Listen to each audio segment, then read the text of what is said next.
Question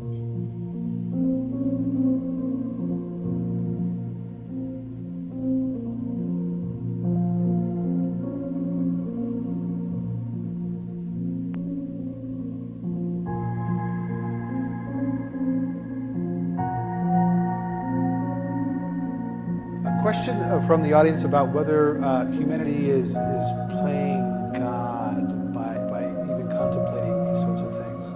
So who wants to tackle that? Whether we like it or not, we are already intervening in the Earth system at massive scales.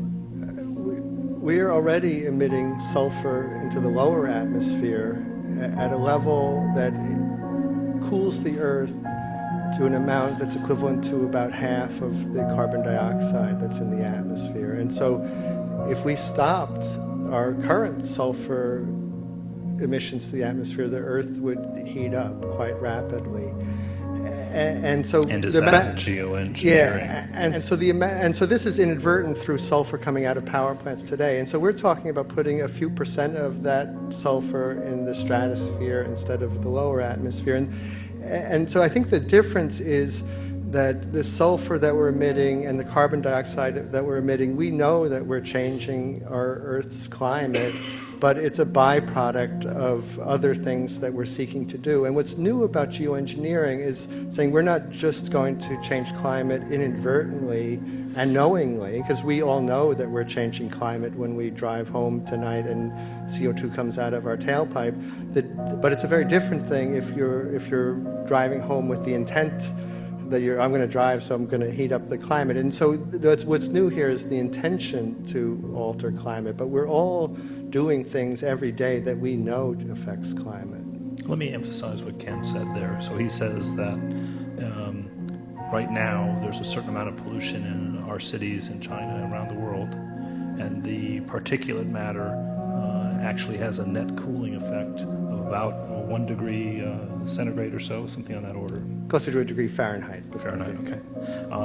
And that if we start to improve and clean up our cities, we're going to make the global warming that much worse if we were to do that. So environmentalism is bad? No, it's just that it has consequences. It exacerbates because warming. of the way we evolved. We have the net effect of the pollution has been actually to help have a net cooling effect, and the other carbon buildups has a net heat capture effect. And so in balance, you have this equilibrium. And as you start to clean up the air, it's going to put even more pressure on the warming that's due to the carbon. So you're going to have to work even harder to get the carbon out to mitigate this additional effect. Let me add a couple points on this. I think that question highlights the fact that this ultimately becomes an ethical issue, right? And that I agree. No matter what we do, right, we are already engineering the Earth, right? We've intentionally or not. Now, I think the question of intent is critical. Right? I mean, intent. In criminal law, intent is critical to deciding whether or not to be convicted of murder or some lesser offense. Intent is critical here, I think, in figuring out, well, what exactly do we want? Do we want to be living in a more natural world, right? Or do we want to I think this relates to sort of the unintended consequences that can result from the acts that we do. And ultimately, there's an issue here related to hubris. That is, do we have the hubris to do these sorts of things? Now we can do some research, but ultimately there are always going to be unintended consequences, particularly when the research that we do, we've talked about the difficulty of scaling up the research to actually accurately determine what the effects are going to be. Before about 5 years ago, our skies were typically blue, and now you see it's covered with lines and haze. We began to eventually test to see if in fact there was credence to what we were seeing. From the first test in precipitation in spring of '06 that tested 7 parts per billion, We've since had tests that have escalated as high as 3,450 parts per billion. That's a 50,000% increase in aluminum. I sent this water, see it's right there, it says backyard rain gauge. Aluminum, 1,010 micrograms per liter of aluminum. And here's barium, 8 micrograms per liter of barium. And this is from the labs up in Redding, California. This is a certified government report. And here's what normal is. I asked them what would be normal. 0.5 would be normal for aluminum. For aluminum.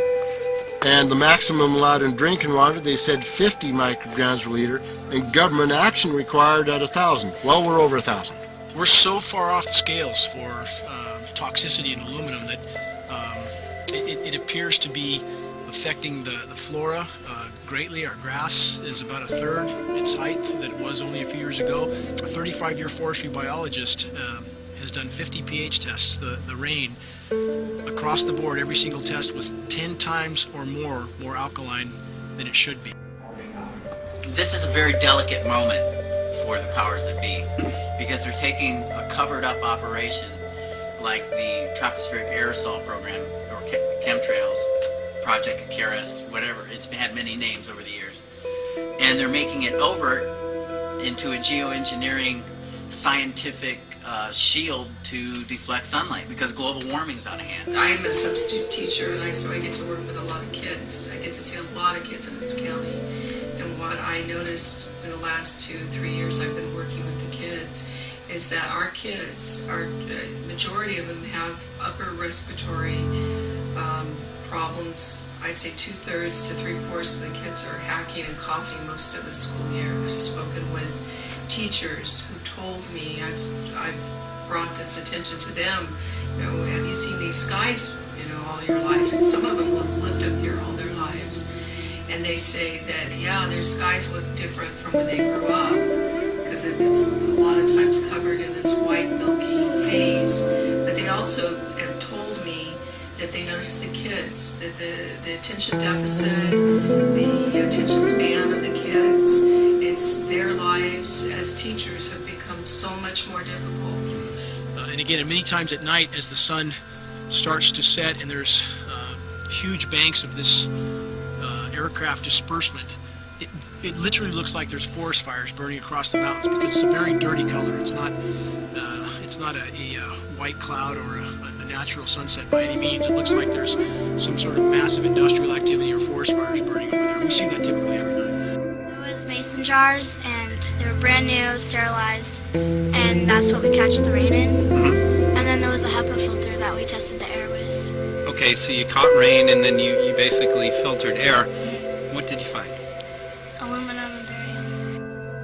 You may remember the 8,000 dry lightning strikes that occurred in June of 2008. You may remember that.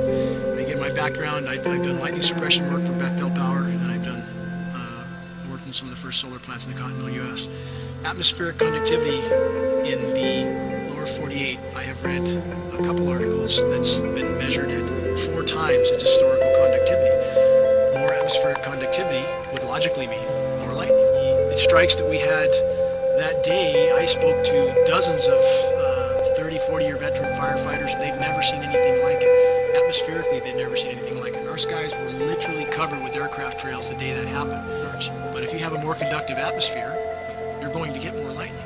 Whether people believe in chemtrails or not, the geoengineering should be scary enough. And when people learn about geoengineering, chemtrails will then become apparent because they're the same.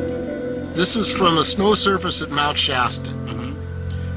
61,100 micrograms per liter of aluminum. This is just ordinary snow water. And people are drinking this stuff when they're hiking on the mountain. And remember, government action is required at 1,000. This is 61 times over the government limit, and our hikers are drinking this poisonous water on Mount Shasta Mountain itself. Strontium, 383. Barium and strontium will take away from your bone structure, make for weak bone structure. The aluminum, though, that's scary. You know, what is it? Alzheimer's, autism, gosh knows what that's doing. A number of other things, neurological. We speak of these tests that contain massive amounts of heavy metals. Often, the first response from people is, well, they're migrating from China. But California Air Quality Resources Board did a study on the aerosols from China, and metals were not amongst those aerosols. Again, the geoengineering patents specifically describe a polymer fiber to keep those metallic particles aloft a little bit longer. So again, if you have one of the most stringent air quality boards on the planet stating that these aerosols are not migrating from there, they weren't there 5 years ago, they're there in lethal quantities now, where are they coming from? Is that where they're coming from? You know, these aircraft you see laying these trails down. Again, all I can say for sure is that the metals we're seeing match the patents exactly, and the patents match what we see above us exactly in the scope of creating artificial clouds. So we can only conclude this is the source of these metals.